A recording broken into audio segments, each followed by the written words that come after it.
Selamat siang kawan pajak, semoga kabarnya baik di siang ini, berada kondisi sehat semuanya. Bertemu lagi dengan kami, penyuluh pajak dari KPP Wajib Pajak Besar 2. Saya Meru, rekan saya. Saya Mario. Saya Bayu. Ya. Nggak ngantuk kan Mas ya siang ini ya? Alhamdulillah. Oke, kita lanjutkan lagi sesi diskusi kita. Untuk kesempatan ini kita akan coba diskusi mengenai pemindah bukuan atau PBK.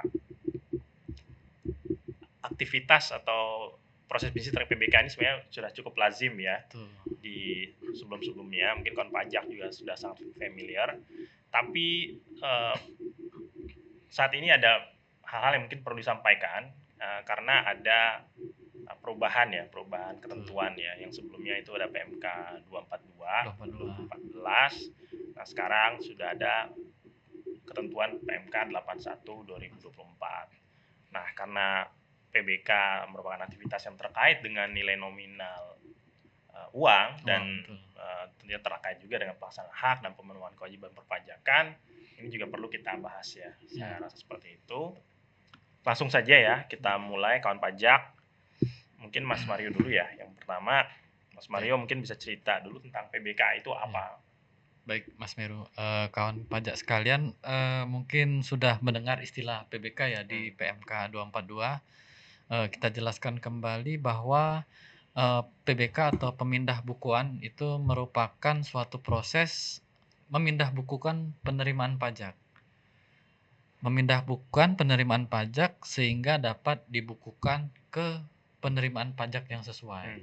Betul. Bisa juga kawan pajak lihat di pasal 1 angka 108, biasanya pasal 1 itu pengertian-pengertian Mas ya. Di pasal 1 angka 108 PMK 81 tahun 2024. Kemudian sebagai bukti telah dilakukannya pemindah bukuan, maka terbit dokumen bukti pemindah bukuan. Ini masih sama seperti PMK sebelumnya, terbit bukti pemindah bukuan. Namun nanti kalau wajib pajak lihat di lampiran itu nanti bukti PBK-nya sekarang ada lampirannya Mas, ada daftarnya, betul. Bukti PBK itu pengertiannya juga bisa kawan pajak lihat nanti di pasal 1 angka 107 PMK 81 tahun 2024. Kemudian ketentuan mengenai proses pemindah bukuan itu kawan pajak bisa lihat juga pada pasal 108 hingga pasal 112 PMK 81 2024. Kurang lebih ada 5 pasal di situ terkait pemindah bukuan Mas. Seperti itu. Oke, makasih Mas. Jadi pada prinsipnya memang PBK itu bertujuan untuk membukukan suatu setoran pajak ke akun atau pos yang seharusnya atau sesuai ya. Dan sebagai bukti telah dilakukan pindah buku tersebut, terbitlah dokumen yang disebut sebagai bukti PBK. Oke. Nah, selanjutnya Mas Bayu, mekanisme PBK itu secara garis besar seperti apa ya Mas ya? Untuk PBK itu dapat dilakukan berdasarkan permohonan wajib pajak atau secara jabatan. Ini tertuang di pasal 108 di PMK 81 tahun 2024. Nah, di mana untuk permohonan PBK sendiri sekarang sudah sangat terbatas Mas Meru. Nah, ini untuk permohonan PBK sendiri ini ada 4 kelompok ya. Yang pertama adalah penggunaan terkait dengan deposit pajak, lalu pembayaran PPh dari pengalihan hak atas tanah dan atau bangunan yang belum diteliti untuk diterbitkan surat keterangan penelitian formal bukti pemenuhan kewajiban penyetoran PPh. Lalu yang untuk selanjutnya adalah penyetoran di muka untuk biaya materai yang belum digunakan untuk menambah saldo deposit mesin teraan digital, dan yang terakhir adalah pembayaran yang lebih besar dari pajak terutangnya. Ya. Jadi kalau kita lihat tadi ada 4 kelompok ya untuk PBK permohonan ini. Pertama terkait dengan deposit, yang kedua terkait dengan PPh pengalihan tanah bangunan, yang ketiga terkait dengan materai ya, biaya materai ya, yang keempat pembayaran yang lebih besar daripada yang terutang. Nah, ini yang tiga awal ini sebenarnya relatif cukup jelas ya. Nah, tapi yang terakhir itu pembayaran yang lebih besar dari pajak terutang ini kan masih relatif sangat luas. Nah, mungkin bisa diceritakan cakupannya seperti apa? Apakah ada batasan atau semuanya bisa dilakukan PBK jika pembayarannya lebih besar daripada yang terutang? Betul. Tadi sudah disebutkan oleh Mas Bayu ada 4 kategori Iya, ya. betul. Mungkin 3 kategorinya sudah kawan pajak sudah cukup jelas ya. Untuk kategori keempat ini yang akan kita rinci lagi. Jadi dalam konteks kategori keempat ini atau kategori pembayaran yang lebih besar dari pajak yang terutang, itu di PMK 81 ini dibuatkan negatif list-nya malah, Ya, Mas. Jadi negatif list ini berarti yang masuk dalam list ini tidak dapat tidak dapat diajukan diajukan ya. pemindah bukuan, Ya. betul. Kita rinci satu-satu. Itu yang pertama pembayaran melalui SSP, surat setoran pajak, yang kedudukannya dipersamakan dengan faktur pajak. Betul. Dengan syarat, dokumen yang dipersamakan dengan faktur pajak tersebut atau SSP tersebut, tidak dapat dikreditkan di SPT masa PPN berdasarkan pasal 9 ayat 8 Undang-Undang PPN. Yaitu tidak terkait langsung dengan kegiatan usaha dan tidak memenuhi persyaratan formil dan material. Itu tidak dapat dikreditkan dan tidak dapat diajukan pemindah bukuan. Kemudian yang kedua, pembayaran atas atau untuk penyetoran biaya materai dalam rangka distribusi materai elektronik kepada badan usaha yang bekerja sama dengan Peruri. Nah, kerjasama dengan Peruri untuk distribusi materai elektronik.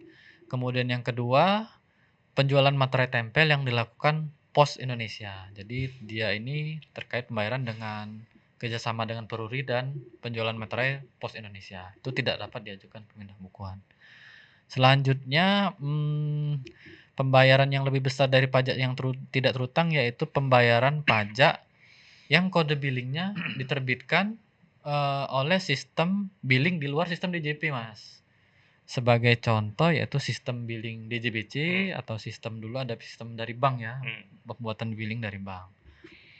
Kemudian selanjutnya pembayaran pajak yang dianggap sebagai penyampaian SPT massa. Nah, ini dulu kita contohkan sebagai pembayaran PPh 25 seperti angsuran 25 itu dianggap sebagai pelaporan SPT massa. Kemudian pembayaran pajak sebagai satu kesatuan dengan penyampaian SPT. Jadi SPT-nya kurang bayar, kemudian ada BPN-nya, nah itulah BPN yang dianggap sebagai satu kesatuan dengan penyampaian SPT. Kemudian pembayaran pajak yang sudah diperhitungkan dengan pajak yang terutang pada surat ketetapan pajak SKP atau tindak lanjut upaya hukum. Misalnya upaya hukumnya mengakibatkan pajak kurang bayar, kemudian dibayarnya ditambah besar. Tambah besar, betul, maka BPN tersebut termasuk dalam negatif list ini, Mas. Seperti itu. Ada lagi tambahan, Mas, perlu wajib pajak perhatikan juga bahwa saat ini PBK hanya dapat dilakukan antar mata uang yang sama, Mas. Berbeda dengan yang dulu. Jadi rupiah ke rupiah, contohnya seperti itu. Kemudian tambah lagi permohonan pemindah bukuan ini diajukan oleh wajib pajak yang identitasnya tercantum dalam BPN. Kalau dulu kan wajib pajak penyetor, Mas ya. Kalau sekarang itu diajukan oleh WP yang namanya ada di BPN. Kemudian yang ketiga, permohonan diajukan secara elektronik melalui Cortex seperti itu, Mas ya. Kurang lebih seperti itu, Mas. Oke, tadi Mas Mario sudah ulas tentang permohonan PBK oleh wajib pajak. Mas Bayu mungkin bisa menceritakan tentang PBK secara jabatan. Baik, untuk PBK secara jabatan tersebut itu dapat dilakukan antara lain karena ada beberapa kriteria ya, Mas Meru. Yang pertama adalah kesalahan karena adanya penerbitan bukti PBK, kemudian pembayaran atau penyetoran yang perlu di PBK sesuai dengan data dan informasi. Selanjutnya adalah deposit yang tersisa untuk melunasi utang pajak pada saat penghapusan NPWP. Selanjutnya deposit karena penghapusan NPWP karena adanya penggabungan usaha. Kemudian adanya pembayaran dan atau penyetoran yang terdapat perbaikan dari Ditjen Perbendaharaan. Dan yang terakhir adalah pembayaran dan atau penyetoran yang terkait karena adanya tindak lanjut penyitaan oleh jurusita. Saya rasa sudah cukup jelas ya Jabatan. untuk yang jabatan ini. Oke, kita coba lanjutkan lagi. Nah, tentunya permohonan PBK itu bisa diterima, bisa ditolak ya. Betul. Nah, Betul. kalau diterima, maka tanggal yang tercantum dalam bukti PBK, yaitu bukti telah terjadi pindah buku tersebut, itu tanggal apa, Mas? Betul. Kawan pajak sekalian, memang di dalam bukti PBK itu ada banyak kategori tanggal, Mas ya. Betul. Untuk ya tanggal yang tercantum dalam bukti PBK itu ada 2, Mas. Yang pertama itu adalah tanggal pembayaran pada bukti awal pembayaran. Jadi tanggal BPN. Iya, Ketika kalau mau dia bayar ya, mengajukan pembayaran ya. pembayaran, betul. Waktu pembayaran awal dia yang diajukan permohonan peminta bukuan. Kemudian tanggal yang kedua itu kawan pajak adalah tanggal pengisian saldo deposit. Jika ini terkait saldo deposit pemindah bukuan ke saldo deposit. Maka yang diisi adalah tanggal pengisian saldo deposit ketika dia akan menggunakan deposit. Bukan tanggal BPN, ya. bukan tanggal pemindah bukuan, betul. Jadi tanggal saldo deposit itu masuk ya, tetap isi. Betul. Misalnya saldo depositnya 1 Mei, kemudian depositnya digunakan tanggal 10 Mei misalnya. 10 Mei, maka yang tertera adalah 1 Mei-nya, betul. Seperti itu, Mas.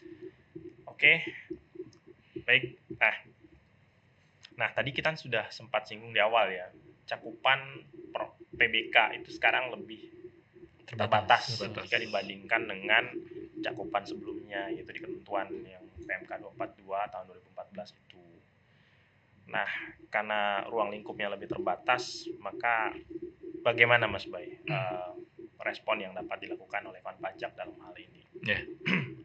Karena ruang lingkupnya terbatas seperti yang tadi disampaikan, saya rasa itu benar, Mas. Ruang lingkup PBK pada ketentuan PBK sebelumnya, yaitu di pasal 16 ayat 2 PMK 242 tahun 2014, memang lebih luas ruang lingkupnya bila dibandingkan dengan ruang lingkup PBK di PMK 81 tahun 2024. Karena ruang lingkup PBK tersebut relatif lebih terbatas di PMK 81 tahun 2024, maka kawan pajak dapat memperhatikan terkait dengan ketentuan pengembalian pajak yang seharusnya tidak terutang, supaya hak-hak wajib pajak juga tidak ibaratnya dapat terus terpenuhi, benar Mas. Ya kalau dulu kan PSTT ini ada di PMK 187 ya. Iya, betul. PMK 187. Oke. Nah, kita sudah sebut sedikit tentang pengembalian pajak yang seharusnya terutang atau PSTT. Mungkin Mas Mario bisa cerita ulas sedikit tentang PSTT itu seperti apa? Baik, kawan pajak, kita bahas sedikit ya. Kita singkat saja di sini PSTT, Mas ya. Pajak yang seharusnya tidak terutang. Nah, hal-hal apa aja yang bisa diajukan PSTT? Baik, kawan pajak sekalian, itu ada beberapa hal yang bisa diajukan PSTT oleh wajib pajak. Karena semenjak PMK 81 ini pemindah bukuan kan terbatas. Jadi kelebihan atau hak-hak wajib pajak itu memang diajukan melalui PSTT. Yang pertama yaitu terdapat pembayaran pajak yang bukan merupakan objek yang terutang atau seharusnya tidak terutang. Jadi wajib pajak ini membayar pajak tapi yang dibayar itu bukan objek, Mas, atau objeknya itu seharusnya tidak terutang. Itu yang pertama. Kemudian yang kedua itu terdapat kelebihan pembayaran pajak terkait PDRI, pajak dalam rangka impor. terbatas ya. PPN impor dan 22 impor, betul. Biasanya terjadi karena ada perubahan dokumen impor sehingga pajak yang dibayar lebih besar. Itu dulu bisa PBK, Mas. Sekarang harus melalui PSTT. Betul. Kemudian yang ketiga terdapat kesalahan pemotongan atau pemungutan, potput. Pemotongan sehingga potput lebih besar dari seharusnya. Yang dipotong lebih besar dari seharusnya dipotong. Itu juga dulu bisa PBK, sekarang harus melalui PSTT. Kemudian terdapat kesalahan pemotongan pemungutan. Yang pertama bukan merupakan objek tapi dipotong dipungut. Kalau yang tadi kan memang objek tapi lebih besar potongnya. Kemudian objek tersebut ternyata ada fasilitas, Mas, objek atau subjeknya. SKB ya. Betul, ada SKB atau SKD gitu seperti itu ya, atau suket. Itu dulu bisa PBK juga, sekarang melalui PSTT.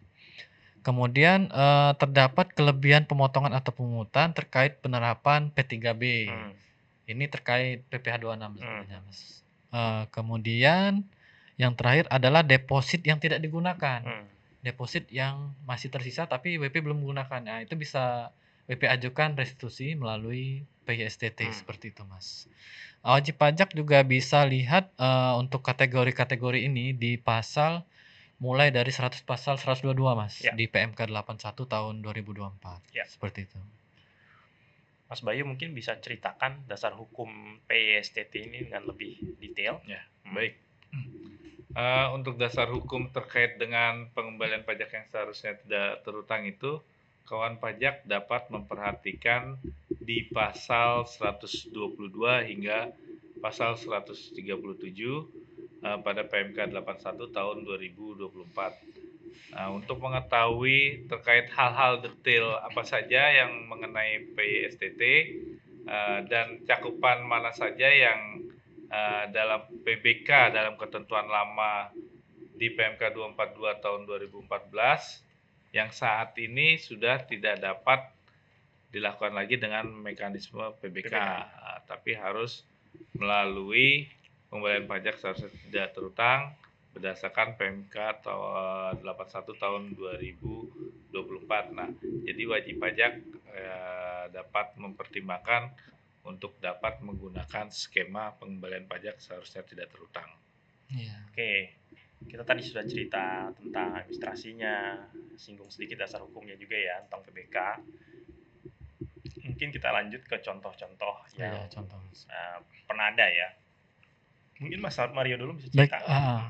kita ke contoh kasus kawan pajak sekalian. Misalnya nih ada PTA itu menyampaikan permohonan pemindahbukuan melalui Cortex atas kita anggaplah setoran PPh final pasal 4 ayat 2 pengalian tanah dan bangunan. Biasanya KJS-nya adalah 41128 pasal 1128 402. Anggaplah pada masa pajak Mei 2025. WP sudah setor nih. WP sudah setor, anggaplah tanggal 16 Mei 2025. Dia setor PPh 4 ayat 2 senilai 4 miliar sebagai contoh. Kemudian WP juga menyertakan bahwa bukti bahwa setoran PPh final tersebut itu belum divalidasi, belum dilakukan validasi di Cortex sebagai bukti pendukung permohonan tersebut. Atas permohonan tersebut kemudian kita KBP itu melakukan penelitian atau pengecekan. Kita cek dulu yang pertama, apakah setoran yang ingin dimintakan pemindahbukuan oleh wajib pajak tersebut belum pernah divalidasi. Ya. Betul, belum pernah divalidasi karena terkait pengalian hak tanah bangunan PHTB, betul. Kemudian yang kedua kita cek apakah permohonan tersebut itu diajukan oleh wajib pajak yang namanya tercantum pada BPN. Betul. Kita cek juga di situ apakah BPN-nya namanya sama dengan yang mengajukan. Kemudian kita cek juga mata uang, apakah ke mata uang yang sama dari semula. Wajib pajak juga kita cek sudah melampirkan dokumen juga, dokumen pendukung yang dapat menunjukkan telah terjadi pengalian hak atas tanah dan bangunan, bisa berupa dokumen jual beli tanah bangunan. Nah, atas beberapa penelitian tersebut dan penelitian atas dokumen pendukung tersebut, KPP kemudian menerima permohonan pemindahbukuan tersebut. Kemudian KPP menerbitkan bukti pemindahbukuan atas permohonan tersebut. Nah, bukti PBK ini itu nanti wajib pajak bisa lihat sendiri di Cortex-nya, baik di riwayat permohonan pemindahbukuannya atau di dokumen, di menu dokumennya bisa dia lihat dan download sendiri saja. Seperti itu, Mas. Jadi tidak perlu menunggu bukti pindah buku. Betul. Dalam bentuk surat hard copy ya. Pengiriman hard copy, betul. Baik. Mas Bayu bisa berikan contoh selanjutnya, Mas? Ya. Untuk contoh yang kedua ini misal PTB menyampaikan permohonan pemindahbukuan melalui Cortex atas setoran deposit yang salah, Mas. WP ini menyetor dengan kode akun pajak dan kode jenis pajak itu 411618-200, di mana atas kode itu sebetulnya untuk deposit tahunan ya. Nah, sedangkan dalam permohonan WP itu menyatakan bahwa seharusnya atas kode tersebut itu WP ingin ke deposit massa atau 41161818100. 100. Nah, berdasarkan pengecekan oleh KPP dan setelah dilakukan pengecekan, maka permohonan PBK yang telah diajukan oleh WP, di mana yang sudah disampaikan oleh Mas Mario bahwa identitas penyetorannya juga atas nama WP yang dimaksud, Betul. maka pengajuan permohonan PBK itu dapat kita terima. Selain itu pengajuannya itu dalam mata uangnya sama Mas, sama-sama rupiah ya. Nah, karena permohonan pemindah bukuannya dapat diterima, jadi WP itu akan menerima bukti pemindah bukuan yang nanti WP dapat mengakses sendiri di akun Cortex-nya. Seperti itu, Mas. Oke. Kita coba ke contoh selanjutnya. Contoh ketiga, mungkin yang terkait dengan PBK kepada SPT. Oh ya, Pajak pengeluaran bayar SPT.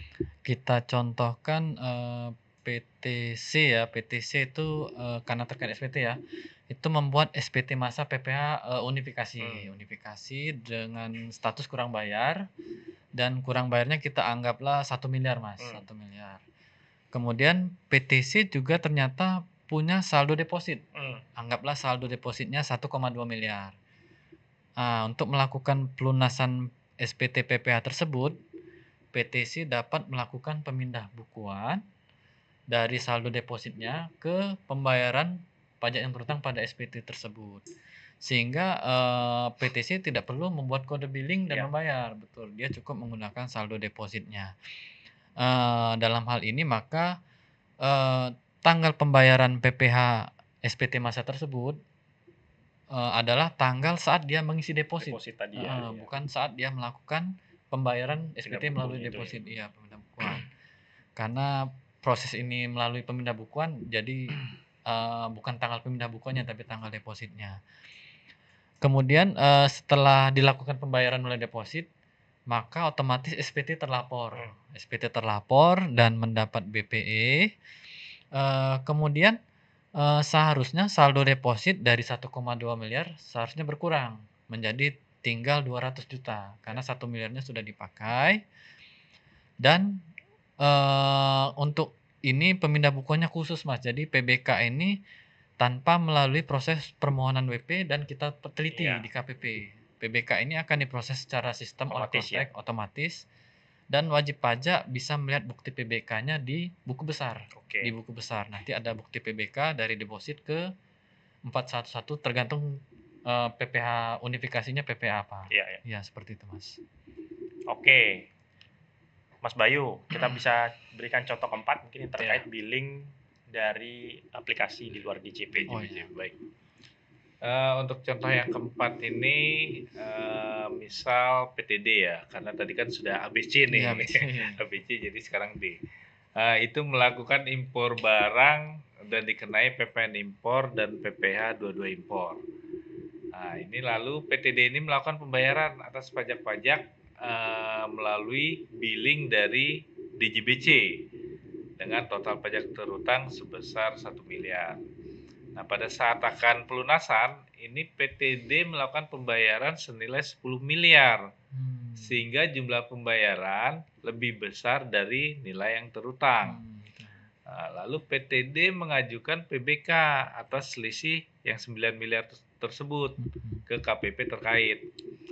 Nah, dalam kasus tersebut, nilai pembayaran lebih besar dari nilai pajak yang terhutang, namun pembayaran tersebut diajukan dengan menggunakan billing dari DJBC, maka permohonan tersebut akan dilakukan penolakan. Seperti yang tadi sudah disampaikan oleh Mas Mario ya, karena ada beberapa yang menjadi negatif list. Nah, dari permohonan yang ditolak tersebut, maka KPP akan menerbitkan surat pemberitahuan penolakan permohonan PBK. Seperti itu, Mas Mario. Oke. Kita mungkin berikan contoh terakhir ya Mas Mario ya, mungkin yang terkait dengan masih penyetoran terkait dengan SPT ya? Ya, SPT ini, betul. Baik, contoh berikutnya kita anggaplah PTE, Mas Bay, tadi PTD ya. Kita anggap dia, melaporkan SPT masa PPh Unifikasi masa pajak Februari 2025 dengan kurang bayar 1 miliar. Kemudian PTE melunasi, SPT tersebut, menggunakan billing ternyata bukan deposit, menggunakan kode billing dan dibayar tanggal 10 Maret 2025. Kemudian pada tanggal 1 Mei 2025 karena ini terkait SPT masa unifikasi, ternyata PT ini ada membetulkan bukti potong. Pembetulan bukti potong ini mengakibatkan kelebihan bayar karena potongnya terlalu besar Kurang mungkin. bayarnya jadi berkurang ya? Iya, kelebihan bayar, kurang bayarnya mengecil. Sehingga nilai PP yang terutang, yang anggaplah 1 miliar menjadi 900 juta lah, 100 jutanya pembetulan bukti potong. Kemudian karena PTE merasa saya ada kelebihan bayar nih akibat pembetulan bukti potong, PTE mengajukan PBK atas selisih tersebut, 100 juta tersebut ke KPP. Nah, dalam kasus ini PTE ini memang nilai pajak yang disetor lebih besar dari pajak yang terutang.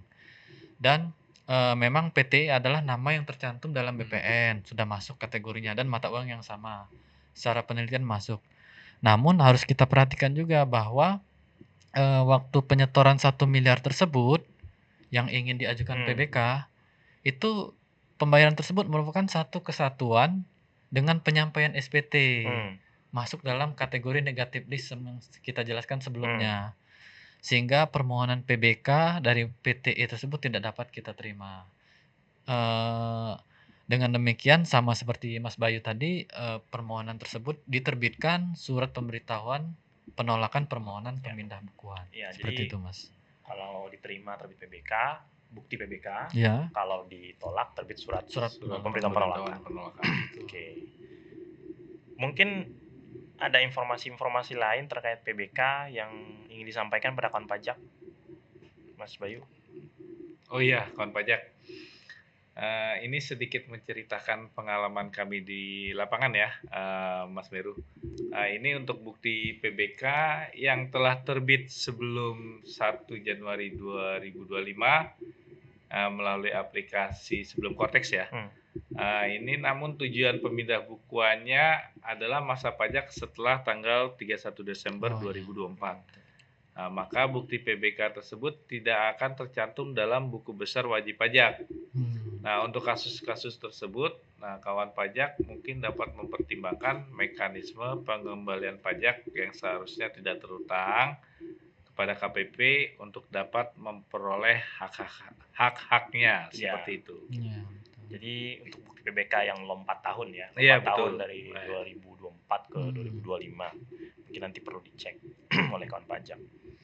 Mas Mario, ada Mas tambahan informasi? Ada satu lagi Mas, kawan pajak sekalian, ini terkait perpanjangan SPT tahunan. Jadi, jika kawan pajak sekalian menyampaikan perpanjangan penyampaian SPT tahunan 1771Y. Dan ketika ternyata SPT tahunan PPh yang disampaikan, ini ketika jatuh tempo pelaporannya, nilai pajak kurang bayarnya itu ternyata lebih kecil. Sekarang lagi musim Iya. tempo Y. Iya, betul. Juni ya. Juni ini bagi yang perpanjang nih sudah mau jatuh tempo nih. Kan ketika menyampaikan 1771Y dia bayar dulu tuh sebesar sekian. Ternyata pas pelaporan SPT itu ternyata lebih kecil, maka terjadilah kelebihan bayar. Nah, itu menurut pasal 178 di PMK 81 bisa diajukan pemindah bukuan, Mas. Terkait 1771Y yang pembayaran awalnya lebih besar daripada ketika penyampaian SPT tahunannya. Bisa diajukan pemindah bukuan seperti itu, Mas. Ini khusus untuk yang perpanjangan SPT Iya, ya. perpanjangan SPT. Oke, makasih Mas sudah mengulas secara ringkas ya materi PBK, dari administrasinya, dasar hukumnya juga tadi sudah sebutkan, contoh-contoh kasus dan hal-hal lain yang terkait PBK. Mungkin selanjutnya kita coba cek ya dari kawan pajak, siapa tahu ada komentar atau pertanyaan di live ini. Seperti tidak ada ya? Tidak ada, Mas. Tidak ada. Jadi mungkin saya ulangi lagi kawan pajak bahwa untuk kedepannya program PBK itu memang cakupannya akan lebih terbatas karena memang sudah ada ketentuan yang lebih baru ya PMK 81 2024 dan tentunya kawan pajak yang sebelumnya sudah terbiasa dengan PBK dapat mempertimbangkan atau melakukan eksplorasi terhadap mekanisme pengelolaan pajak yang seharusnya tidak terutang atau PSTT untuk memperoleh atau melaksanakan hak dan melakukan pemenuhan kewajiban perpajakan. Saya rasa cukup. Mungkin Mas Mario ada Mas Bayu ada tambahan lagi? Cukup. Oke. Terima kasih Mas Mario, Mas Bayu sudah berbagi ilmu kepada kita semua pendakwaan pajak. Semoga diskusi hari ini dapat menambah wawasan dan bermanfaat bagi kita semua. Oke. Selamat siang, terima kasih kawan pajak semua. Selamat siang, terima kasih kawan pajak. Terima kasih kawan pajak.